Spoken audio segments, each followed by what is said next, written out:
If you can pull people with attraction marketing from the online space onto your email list, that is where you can actually have a conversation. It's like, to me, it's like you have invited them to sit next to you at the coffee shop. Yeah. Because every time you land in their inbox, like when somebody lands in my inbox, I feel like they're in my living room. I'm like, hey! Welcome to Girls Make Bank, the podcast show for women who want to learn the art of selling for business and for life. I'm Jack White, seasoned sales professional, entrepreneur, and owner of Honeybees Group. Come back each week to hear inspiring stories from some of our favorite business owners. Learn how to take the ache out of selling and make bank. We're all in this together, so let's get started. Hi, welcome back to Girls Make Bank. Real quick, before we dive in, if you are ready to grow your business without burnout, you need a sales system that works for you while you live your life.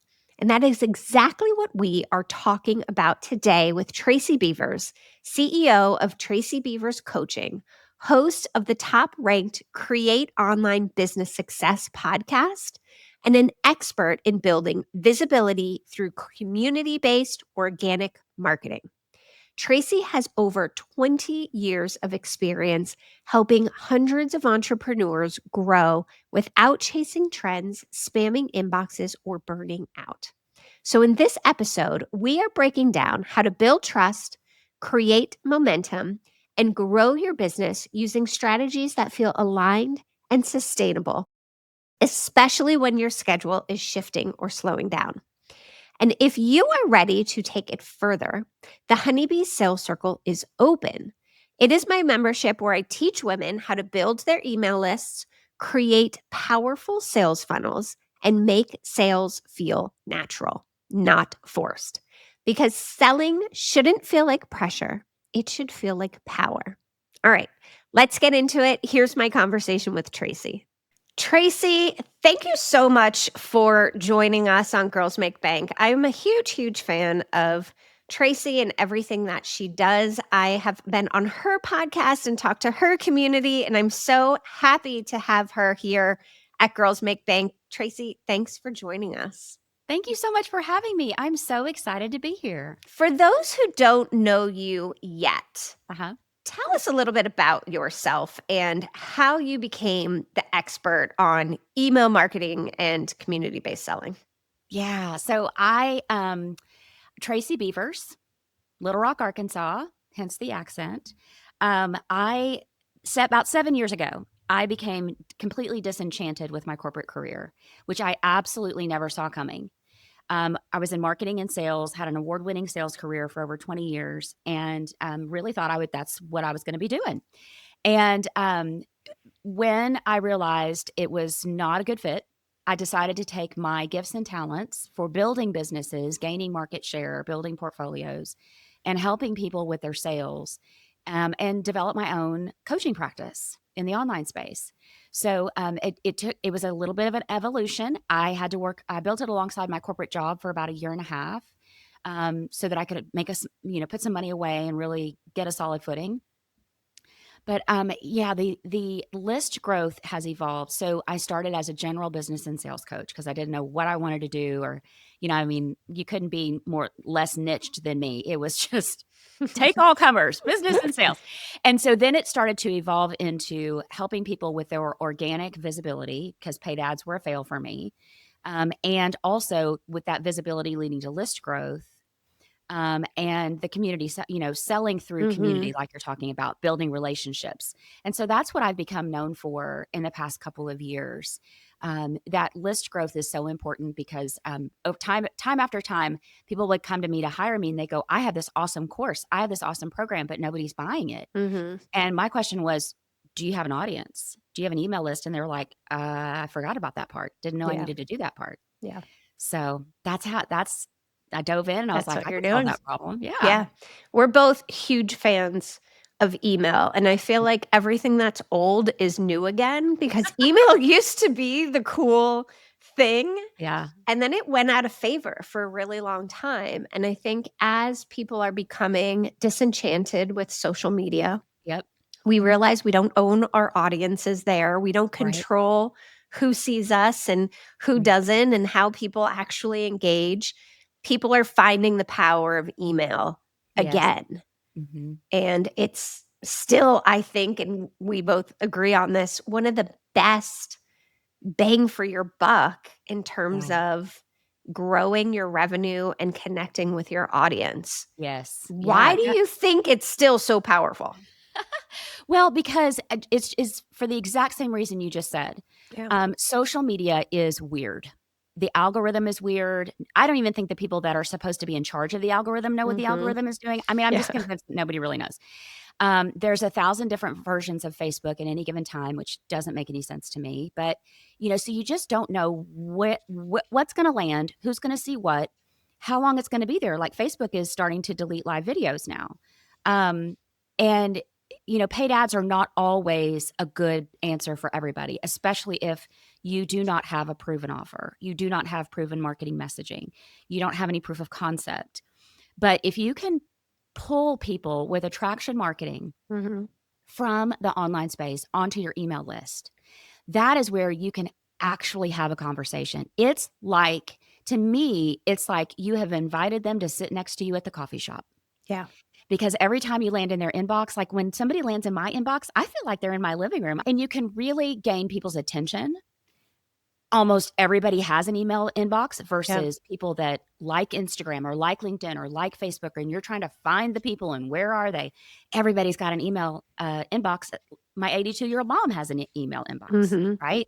And you pretty much can control who sees what and when, as long as you follow really good rules on not landing in the spam folder, and some little secret sauce tricks to make your subject line pop, and all of that, and get your subscribers to reply back. That's Yeah. really fun.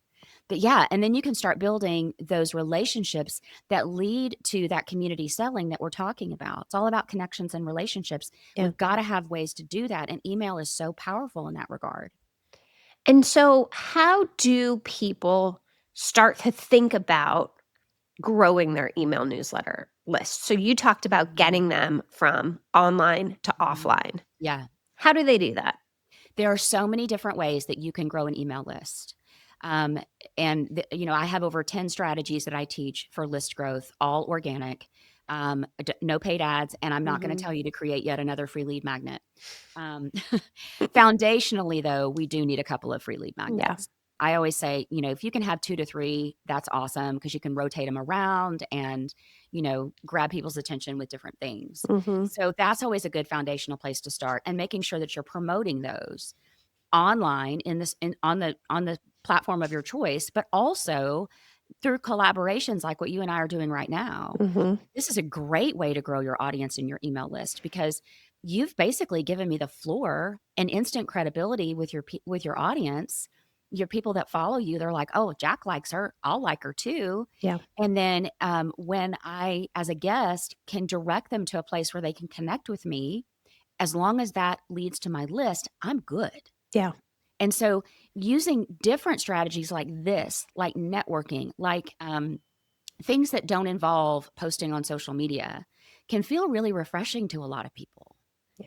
We do want to have social media content on the platform of your choice consistently enough, week in, week out, that the algorithm picks you up and your audience knows who you are.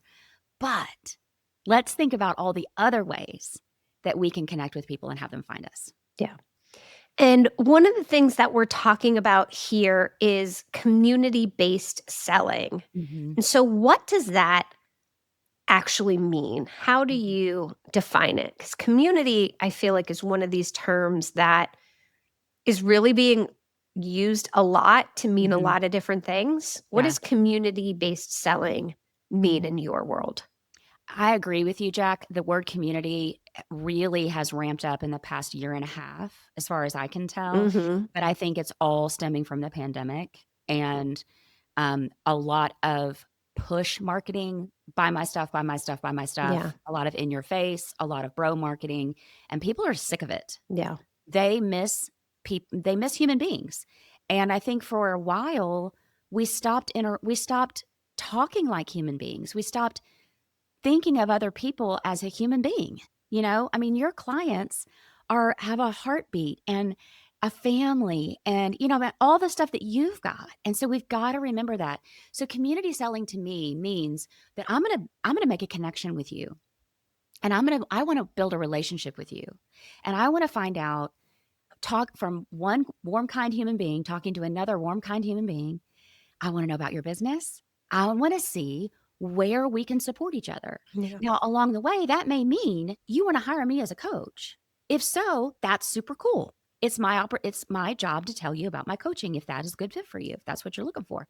But I mean, the possibilities are endless when you're talking about building a relationship with somebody else. We could be referral partners. We could collab like we're doing right now. Mm-hmm. And then so community-based selling to me just really comes back to that fundamental piece of getting to know the other person before you even think about telling them about your offer. Yeah. Yeah. And I think women lend themselves so beautifully to Yes. community-based selling because we Feels are better. community builders. We're relationship builders. We, for the most part, are about collaboration over competition. Yes. And we want to create win-win situations. So Yes. even if it doesn't result in, I'm going to hire you, we're often thinking about, well, how can I help you? Who can I Yes. introduce you to? What insight can I give you? How Mhm. can we support each other, Tracy and Jack, and do things to lift each other up?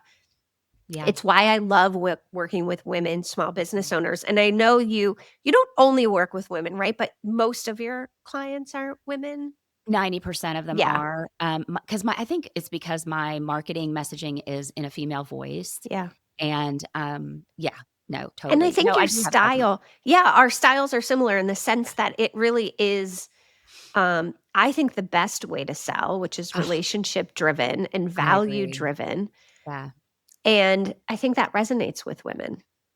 I think it resonates with human beings. Yes, with human beings. Yes. It's like, "Oh, wow, she's not gonna try to sell me something immediately. She really wants to get to know me." And a lot of people, it's disarming. They're like, Yes. "Wait a minute. Are you sure you're not gonna try to sell me something?" You know what I mean? It's so sad. But, I'm guilty of that. Sometimes when somebody wants to connect with me on LinkedIn and I can't see right away what we have in common, part of me in the back of my mind is like, They're trying to sell "Oh, me something. They're trying you to sell better me n my god, don't cold pitch something. me." Mhm. Mm-mm. So yeah, it's all about building those relationships, and I think as women, sales ma and you know this because 'cause you're a sales expert, sales makes everybody squirm. Yeah. Like, just saying the word, people go, "Ugh." But if we can take that out of the equation and not think about the sale, not think about the transaction, not think about, "Are they gonna buy my stuff?" But rather, how could we connect and how could we fit into each other's lives and businesses Mhm. and be of service? The sale will always happen. It always does. That's how I was so successful in sales. Was I led with my heart. I wanted to get to know you because here's the thing, and you know this, Jack, because you're so brilliant at this. Just because you don't want to buy what I'm selling today doesn't mean you might not refer me to somebody Yeah. that needs me immediately or come back to me in 6 months when your circumstances have changed. And so if I am just only focused on, is Jack going to buy my thing? That's super short-sighted, Mhm. and that does not bode well for the longevity of my business Yeah. at all, or my credibility and reputation. Yeah. Now you said something that I talk about and I hear women talk about all the time is just saying the word sales and you kind of like, ugh, throw up a little bit in your mouth and recoil and like your stomach is just like, ugh. Yeah. How do you help people get over that? Really, kinda like what I just said. Yeah. I want you to take the sale out of the equation. I want you to take it out of your brain. I don't want you to think about it at all. I want you to think about sharing what you know. I want you to think about getting to know the other person, finding the common ground, and seeing what develops. Mhm. It's okay to share with people what you do. It's our job to share with people what we do, but I can't control if people wanna buy my stuff. Right. That's up to them. It is my job, though, to share, and I do think that, some people get stumped on that. They're like, "Well, I don't want anybody to think I'm being salesy." First of all, the fact that you're worried about being salesy means that you're not going to be salesy. Mhm. 'cause it's just not in your DNA, you know? Yeah. And if you really are just going forward thinking, "I'm gonna make a genuine connection with another human being, find out what Jack needs, how can I help her?" Telling her what I do, you will self-identify. Yeah. You know, if you're looking for what I've got, you're gonna be like, "Okay, we need to have a conversation. What do your packages look like? How do I, send me an invoice, here's my credit card," that kinda thing. So I just don't want them to even think about it. Just don't Yeah. even let it enter your mind. And what you just described by definition is selling as a service, Yes.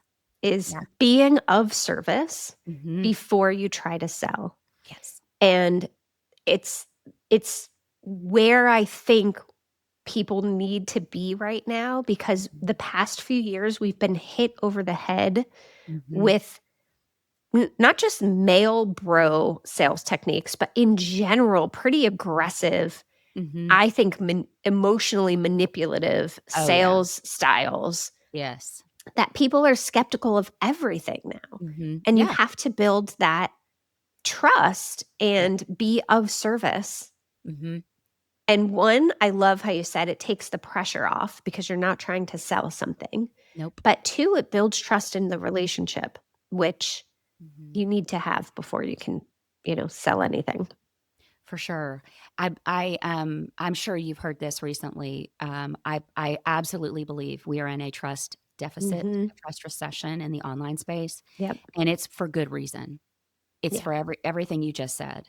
There's a lot of people that were selling a lot of stuff, making a lot of promises, not delivering on anything, and not really being human beings about it. And it's made our job that much more difficult. Mhm. Yep. And I would say in some ways that much easier, because when people do meet a real human being, Yeah. now they can, suss out the difference of Yeah. who they That's true. wanna That's a work good with way of and looking at and it. who they, immediately Yeah. don't. Because I think people are hip to the game now, hip to that fake, Mhm. you know, make 7 figures in your sleep by posting on X, Y, and Z game. Yeah, I love that. They're not interested, and so when they meet someone who's like, "Oh, you actually need to have a conversation with someone and build a Mhm. relationship," and they're like, Yep. "Oh, yeah, that Right. sounds right." Mhm. Yep. When I think of you, one of the things that I'm I scared think to know you're the so answer. no, when I think When I think of you, I one of the things that I think you're so great at is helping people build visibility for themselves. yeah, How they show up. You mentioned it before, showing up in the right places on a consistent basis. right. And you have a 90-day content strategy Yeah. that your clients swear by. Mhm. Can you walk us through that a little bit and what it Mhm. means and what you cover in that? Yeah, I would love to. So, as I mentioned, I built this business alongside my corporate job, which meant that my time was limited. So whatever I did, I had to find ways to maximize that time. I knew that, and this is what I teach my clients and students, we have to have a regular piece of weekly content, whether it's a live video, a podcast, or a blog. The first two options are the better options because Mhm. people can actually hear your voice. Video is amazing for the live video for the algorithm reach. So I knew I had to do that, and I was like, okay, podcast seems like a lot of work. Tech is not my jam. I'm just starting out. I can talk to a brick wall. I'm just going to push the live button and talk to people. So I decided I was going to do that. Then I knew I needed to have enough content on a platform. So my gosh, if you are trying to be on every platform 7 days a week, unless you have a team, that is crazy pants. I do not recommend that at all. If you're on your own, I want you to pick one platform, go all in on it. And I don't mean 7 days a week posting. We'll talk about that here in just a Yeah. second. But we have to have enough content week in, week out to be consistent so that the algorithm picks us up, so that our audience knows to expect us, and so that we can become a thought leader known for our content. Okay. So the 90-day, it's called a little training course I put together. This is the exact strategy I use to save my sanity. It's called Social Media Made Easy, something like that. We're going to create 90 days of content topics, and it's a 30-minute exercise. So I'll just give you the basics of it here. Essentially, you want to brain dump about your ideal client. I want you to think about who they are. What do they struggle with? What can you give them? What are they seeking? What are their problems? Like for you, Jack, it's women who don't feel comfortable with sales. Mm-hmm. What do I say? What God, how do I follow up? All that stuff. So brain dump, visualize your ideal client, and then brain dump all of those thoughts that came in your head, the emotions, the words, the everything. And then based on that list of brain dumped ideas, I want you to think of try to get to 12 topic ideas based on the work you do, the solutions you provide that you know your clients want. Now, why do we want to get to 12 ideas? Because if we take one topic per week for 12 weeks, that's 90 days of content topics. Mm. And so what we do is we say, okay, one topic per week. And I would look at that topic and listen, whether I wanted to talk about that topic or not was beside the point. There were some times I would look at that topic and I go, oh my God, if I have to talk about this one more time, I think I'm going to puke. And I would try to talk myself out of it. No. Put on my CEO pants, whatever that topic is, going forward with it for that week, because if you didn't, I would lose my consistency. Mm-hmm. And that's not what we want. So I would create my one regular piece of weekly content based on that one topic. For example, I love to talk about how to be highly visible in other people's Facebook groups, even the ones that don't allow promotion, and how that can grow your list. So that's my topic. So I would write out my live script, my intro, my hook. What do I want to tell them? The 3 or 4 bullet points and this was before AI. I feel like I grew this business in the Stone Age because AI may have been around, but I didn't know about it. Well, now all I've got to do is get into ChatGPT that knows me really well and go, this is what I want to teach. This is what I want to say. I want to be sure they know X, Y, and Z. Okay, build me a framework. So you could even do that. You don't even have to do the heavy lifting anymore. So you write out that one thing, whether it's the live script for your live video or your podcast for the questions you want to, points you want to make, or your blog. Then here's where the magic happens. That AI tool, I can take my live script that I just wrote out, throw it in there and go, can you write me 2 to 3 social media posts based on this topic? You put a call to action on that social media post of list growth, and you post 3 days a week is enough to get you where you want to go online if you're just starting out with this. And then the other thing you can do is you can write your email to your subscribers about what you're going to talk about the new podcast episode. Or the email you're going to get from me on Tuesday is basically, hey, Jack, hope you've had a great week. I'm sitting here in my mismatched pajamas typing this, email to you and trying to figure out what day it is because we just had Memorial Day. And this is what I'm going to talk about this week on Thursday. I sure hope you'll join me. And then on Friday, I'm going to be like, hey, did you miss that live training? If you did, this is what I said, and this is why you're going to want to listen to it. So you basically take that one piece that you wrote and you let AI do all the work for you. I could even get a blog off that live script. All I have to do is throw it into AI and go, hey, can you write me a blog based on this? My podcast is actually the audio of my live training. So all I'm doing on Friday when I sit down to do my content is I'm writing that live script. And then now I give it to my assistant and she has ChatGPT write the social media posts. And then I write the emails and I write the show notes based on it and the YouTube description based on it. And I'm done. And I've got all the stuff I need for the week. Week in, week out. I love this idea because we talk a lot about batch creating content. Yeah. Which sounds simple, but can actually be very overwhelming and feel time consuming. Yeah. So you're distilling this into a really simple formula where you're saying pick 12 ideas and topics and focus on one per week. And this is sort of what I do where my podcast is like the center and then I build everything around that. So I think subconsciously I've been doing this. But listen to what Tracy said, and I'm going to try to repeat it back, is do the brain dump, which we all, have 100 things that we could be talking about with what we do or 100 different questions that people ask us during the course of doing our work with them. Pick 12. And then what's so genius about this is, if you're posting 3 or 4 times a week in different places, You don't need to create 12 different pieces of content on Nope. 12 different subjects. Right. Take the one subject, take the one, what you're saying, center piece of content, your big piece of content, a live, a podcast, a blog Mhm. post, and then recreate everything, lead up to it, and then recap it. Mhm. That feels much less intimidating, Yeah. much more manageable, Right. and actually a smarter way to use your time and energy because you're getting Mhm. more out of the things you're doing. And Exactly. You're squeezing all the juice out of yeah, what you just created, and the coolest thing about this whole thing is you get to the end of the 90 days. Go back to week 1. Look at what you shared. Look at what you wrote. Rework it. Throw it back out there. Nobody is gonna remember what you talked about 90 days ago. I yeah, guarantee it. I mean, if they do, that's either creepy or they're a super fan. Either way, a conversation needs to be had. But, yeah, just rework it. Reuse it.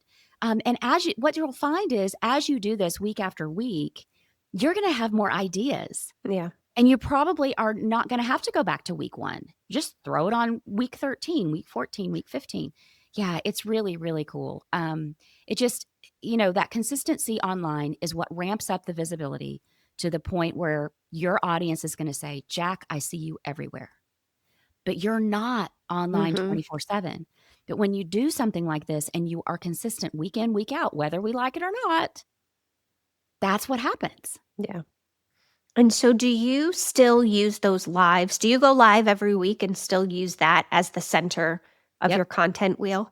Sure do. Every Thursday at 11:30, I've been doing that for I don't even know how many years now. I think I've probably got 5 years of content from that. Yeah. And when I'm stumped on, what to say or, like, I'm like, "Oh god, what am I gonna talk about?" Um, if I haven't done my brain dump visualization, um, I can go back to something I did in 2022 Yeah. and pull it forward, make it relevant, and throw it back out there. Yeah. Or ask. I've seen polls on Yeah. LinkedIn or Instagram where it's like, "Hey, what do you wanna know about Right. this topic?" You Yep. don't even have to create the ideas yourself. Ask your Yeah. communities or ask somebody somewhere like, "Hey, I'm a web designer. What do you wanna know about Right. how to build a website or how to think Right. about X, Y, and Z?" Right. Um, And don't overthink this because we think that we think yeah. that we're delivering a keynote speech to a Right. graduating college class and it has to have fireworks and sparklers attached to it and be the most perfect, mind blowing thing anybody's ever heard. But here's the deal unless we are curing cancer, there's not anything new, really. There's nothing new under the sun, Yeah. especially in marketing and sales and list growth and all that stuff. So, don't put that pressure on yourself. Create something, go with it. If it's B plus, it's okay. And if you're going live, don't try to be perfect because I tried to be perfect and I was so boring. I'm shocked anybody wanted to follow me. Like Yeah. those first few lives, they were terrible. And I think, so a couple things is one, if every 12 weeks you're recycling your topics, Hmm. then for sure people aren't. We overanalyze everything. We're Yeah. our own worst critics. Yes. So this idea that everybody remembers every single piece of content, it's Yeah. just not true. It is Mm-mm. just not true. Katie Dunn, who's in my Honeybees group membership, she's also was a guest on the podcast. She is another person that's been creating content for a long time and has a Yeah. big database. And she recycles through Uh-huh. quite a lot because the idea is one, we know not everybody saw every single thing that you No, they posted if you're didn't. posting on social media, right? We know the algorithms don't show up. They Right. might be a new follower. Right. They might not have been following you 12 weeks ago. Right. Or maybe they were in a different stage 12 weeks ago where Yep. what you were talking about didn't resonate with them, but now they need to hear that message. Yep. So, it's sort of the fundamentals on what you do don't change. So there may only be 12 topics for you to talk about. And so keep finding new angles and Mhm. new sort of bents on the same thing. That really simplifies and makes things feel much more approachable than sort of Yeah. this idea of like creating a ton of different things for every different platform. Yeah. And that Because it's just yeah, exactly like you just said. When I started out, I thought, "Okay, I've gotta have a live training. Okay, now I've gotta create, some social media. Yeah. What am I gonna say there? Okay, now I've gotta email my list." And then it dawned on me, I was like, "Just make it all the same thing." Mhm. Yeah. Because I think the overwhelm keeps people stuck, Oh, for too makes long. them not wanna do it. Yeah, staring at that computer screen, Yeah. like, "What am I gonna say?" And, oh, also, I forgot to mention, the content you see on my Instagram this week is gonna go on my LinkedIn next week. Mm. And so, if you wanna be on more than one platform, that's okay, but don't feel like you've gotta create new content for every platform. You might Yeah. now, LinkedIn is a little different animal than Instagram and Facebook. You need to be more of a thought leader and that kinda stuff, but no, we're not reinventing the wheel here. Mhm. We're just gonna throw it out there. Yeah.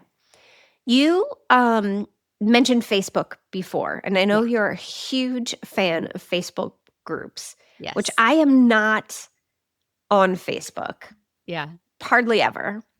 Um, but talk to me about the power of Mhm. Facebook groups and how you use them to build your business. And this is a big question, and how people can sort of take that strategy to whatever platform is their Mhm. preferred platform. So it goes back to your community feeling and your community selling. The reason why I like Facebook so much is because our ideal clients are on there. It is Mhm. still the number one platform. I was looking at the stats the other day. I think it's 3 billion users. I think I don't remember. I'm not gonna give the right You stat. had me at 3,000,000,000. Yeah, and then the demographic is like 25 to 55 or something like that. 80% women, I think, is what I read the other day. So, your people are there. I mean, if you think Mhm. about what we do in the morning, we open up Facebook. Nobody wants to admit it, but they do. And so Facebook groups make Facebook unique.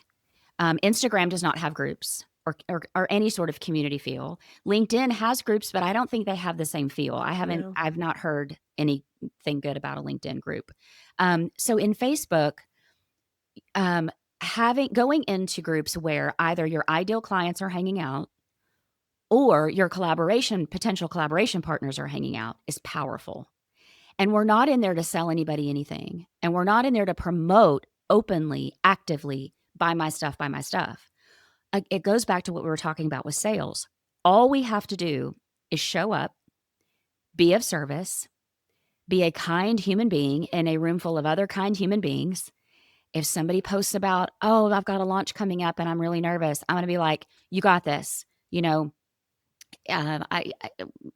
Just make sure you've got a simple roadmap and, just cheering them on. Mhm. Where if somebody posts and says, "I feel like my Facebook group is dead," I'm gonna be like, "Okay, I'm a, visibility and list growth strategist. This is something my students say a lot. Here's some tips." I haven't tried to sell them anything. I haven't promoted anything, but I have demonstrated my expertise by answering the question. Mhm. And what ends up happening is, this is another these 2 strategies go hand in hand. On any social media platform, you want to make sure your social media profile is dialed in for list growth. Even if you're on Instagram or LinkedIn, Mighty Network, Heartbeat Circle, wherever you have a Mhm. social media profile. On Facebook specifically, my Facebook personal profile, it's Tracy Lane Beavers. If your audience wants to go look it up, is um, formatted in a way that leads directly to email list growth.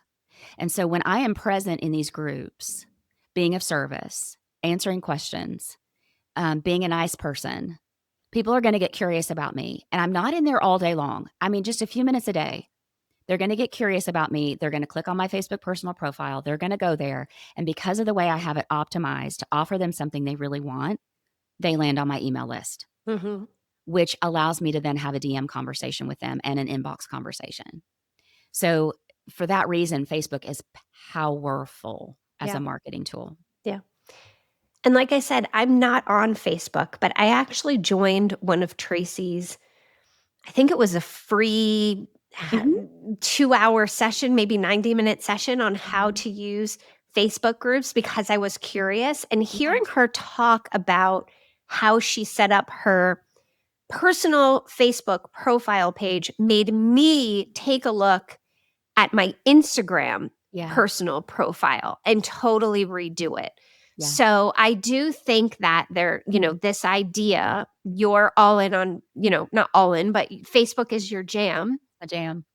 You can take this idea and use it anywhere you like to hang out. Mhm. The idea is making sure that your profile pages are optimized so that whoever lands on it knows who you are, what to do, and ends up on your email newsletter list. Yep. So I Exactly. love that.